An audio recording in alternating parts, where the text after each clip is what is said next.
After this, I saw in the night visions, and behold, a fourth beast. This is important. Daniel is about to see Rome. After the Greek Empire falling, Rome would come. But Rome, according to Daniel 2, with the vision that Nebuchadnezzar had, Rome started by the beginning of the legs all the way down to the feet. So the thighs were Rome, but the feet were a mix of clay and iron, which represents the last kingdom, the New World Order. But the New World Order, the last kingdom, is a mix of Roman Empire with something else. And that would be the New World Order that is being right now set up through this whole coronavirus thing. So, well, and many other things that they have done, but right now they're going very quick. The fourth beast represents Rome and the last kingdom, because I repeat, Rome was represented by the two legs all the way to the feet.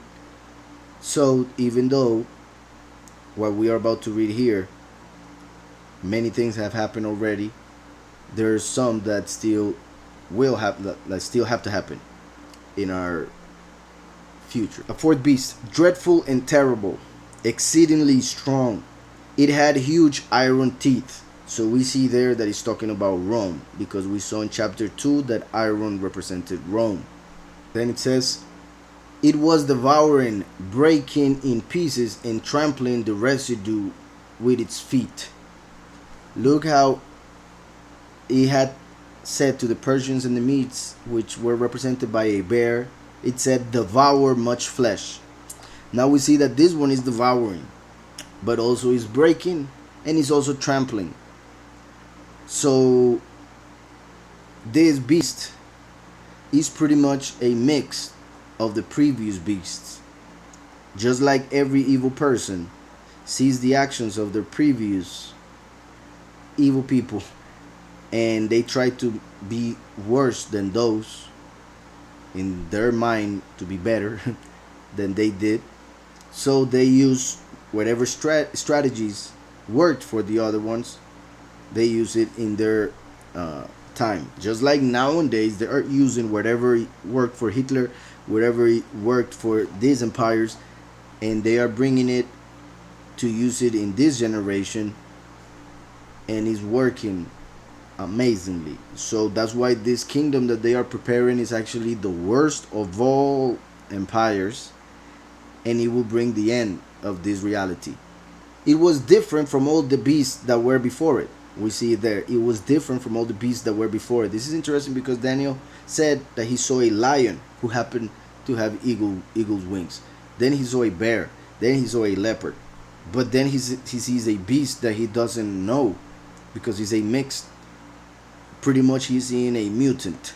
He's seeing a abomination, because through this kingdom the abomination of desolation will appear. So just like the mix of animals, the mix of male and male, or a man having sex with an animal, those are abominations. So that's why this animal that is not one of those that Yahweh created is an abomination, because it was different from all the beasts that were before it. So it says it was devouring, breaking in pieces, and trampling. Mentions three things after mentioning three beasts. So it shows how this beast takes over whatever the previous beast did, and is making it worse, and is adding it to its arsenal. So it was different from all the beasts that were before it, and it had 10 horns. It had 10 horns. Here we see that it is talking about what will happen in the end times. Mainly, even more so than the past 2,000 years of the Roman Empire. Why? Because we see in Daniel 2 that the statue that Nebuchadnezzar saw had a golden head, silver chest, bronze belly, and legs of iron. The feet were a mix of iron and clay, the end of the Roman Empire. And the feet have 10 toes. So those 10 toes of the feet of the statue of Daniel 2 are the 10 horns of the beast of Daniel 7. So the fourth beast had 10 horns, which are the 10 toes of the statue in Daniel 2. Hope that's clear. It's very important to understand that. I think it's simple, but it's important. So that's why we understand, because the feet represent the very end of times, as we saw in Daniel 2. And those 10 horns, which are the 10 toes, would rule during the end times for 42 months, like the 42 youths that the bears ate. So it's interesting how it all comes together.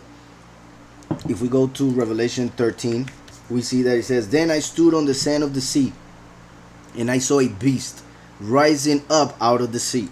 Just like we saw in Daniel 7, that Daniel had a vision. But since Daniel was, when he had that vision, he was living in Babylon. So he saw the vision from Babel, Greece, Rome, and the 10 horns of that fourth beast. But now, Yahuchanan, who receives the book of Revelation, he has a vision of one beast. Well, actually two, but in this case, for what I'm trying to explain, one of the four that Daniel saw. Yahuchanan was at that time living in the time of the Roman Empire. So that's why it was pointless for him to see the previous empires, because he knew them by just history. So Yahuchanan was seeing the vision, John was seeing the vision in Revelation. In Rome, in the book of Revelation. So he sees this. Daniel was having the vision in Babylon, so he saw more beasts. My point is, the first beast that John sees is the fourth that Daniel saw. How do we know that? Well, there are many reasons why, but here's one. "Then I stood on the sand of the sea, and I saw a beast rising up out of the sea," just like Daniel was seeing the great sea and 4 beasts raising up from it. This one of Revelation 13, "having 7 heads and 10 horns." 7 heads and 10 horns. 10 horns, like we just saw in Daniel. Let me see, Daniel 7, verse 7. "It was different from all the beasts that were before it, and it had 10 horns." 10 horns. So we see that should be enough to see that it is the same exact beast. Yahuchanan tells us that it had 7 heads. Daniel didn't mention that. However, Daniel did mention that the beast that he saw previously, the leopard, had 4 heads. And then we see in history that manifested as 4 people who received the kingdom. So there was one kingdom ruled by 4 people. What does that mean in Revelation 13? That Yahuchanan is telling us of a world kingdom, world empire that will be raised from the nations, who will be ruled, one could say 7 heads by 7 people. But then comes 10 horns, and the horns are on the heads. So they're smaller, but are the actual representation of power, the horns. So, as we read Revelations, we see that the heads are actual empires or malachim. In a few words, the beast receives power from 7 malachim that work for Satan.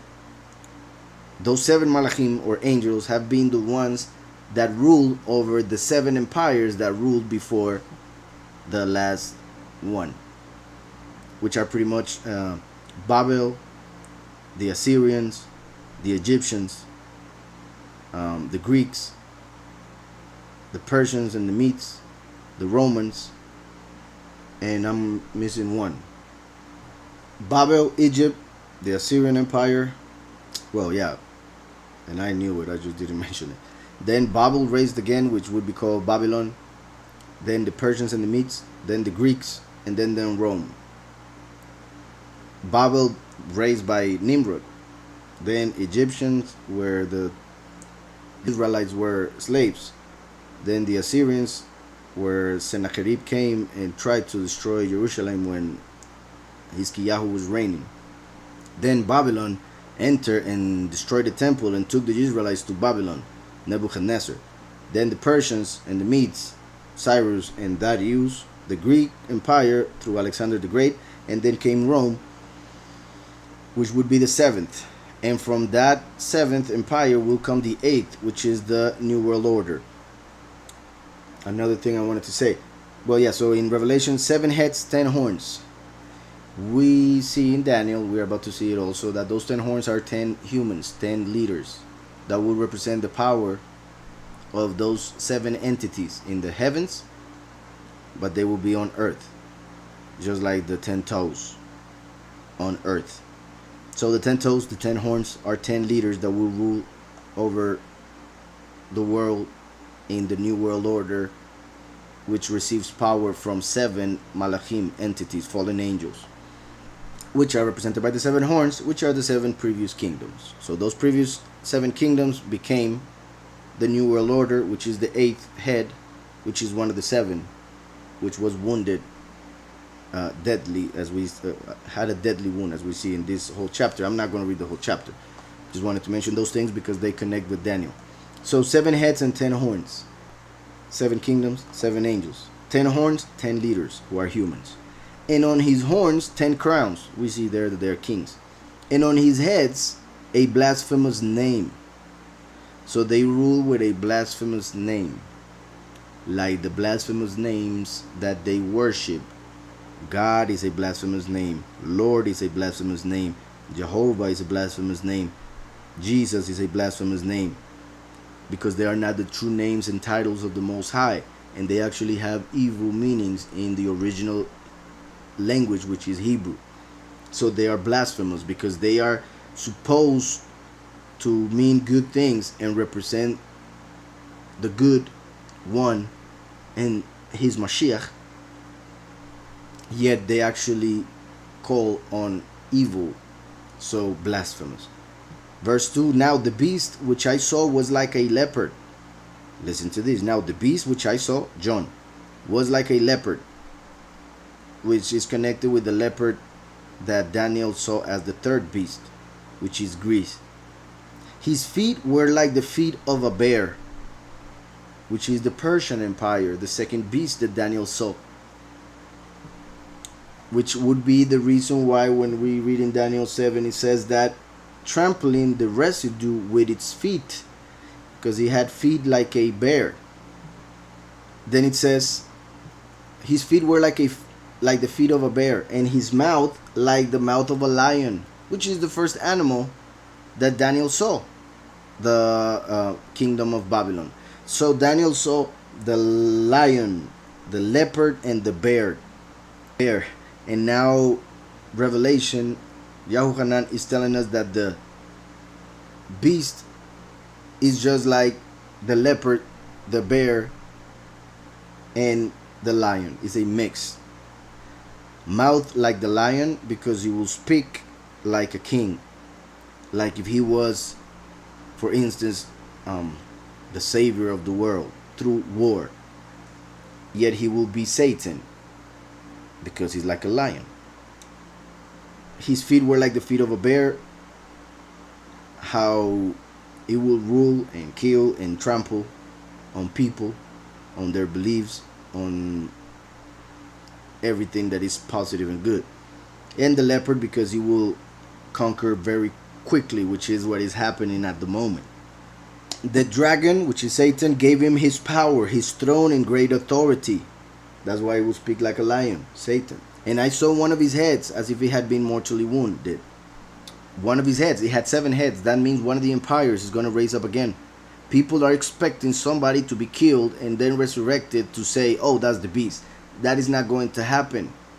That person would have to have 7 heads. If you are going to take this literally, then you have to understand that he would have to have 7 heads literally.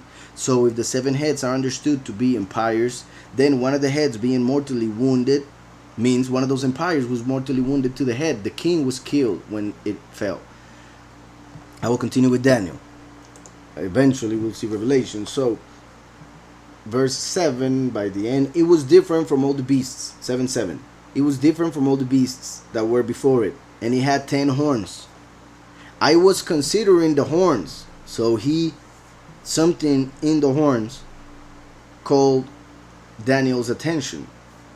Besides everything that was happening, which I'm sure it was amazing, there was something regarding the horns of that fourth beast that he couldn't comprehend, and he was trying to, like, when he was trying to see the point pretty much in the revelation. So it says, I was considering the horns, and there was another horn, a little one, coming up among them. So there were 10 horns, and from those 10 horns, one little horn came up, coming up among them. It's important that it's little horn, a little one, because is little in importance, is little in deeds, yet he will be seen by the world as huge, as big, as important, and will be given everything that he doesn't deserve. So the beast is called the little horn. He will think to be huge and big and powerful, yet before Yahweh he's just little. On the other hand, the second coming, the last, comes as a little person, meaning small and little to the world in importance, and by appearances they will reject him, by his teaching they will reject him. Everything they will see it as little, of small importance. So he will be a small person to the world, yet big to the kingdom, important to eternity. That's why he's coming like a thief in the night. That's why he's coming like Paul. Paul represented the second coming. Paul means small. I hope that is understood. Once again, I can continue with that point because I think it's also important. It is interesting. The world will see the beast as an important person, yet before Yahweh he's actually very little. Also, people would think he's powerful, but has little power because Yahweh can take him out whenever he wants. Yet Yahweh will use him to bring judgment on this world, meaning punishment. So, one little horn, that is important also, just in case, because people tend to see horns as evil just because they have used horns for Satan for so long. But horns represent power, represent authority, represent pretty much the king. That's why the king, like I said, of those animals that serve men is the ox, the bull, and the bull has horns because he is the king. The rams, for instance, they fight and use the horns to fight and make damage.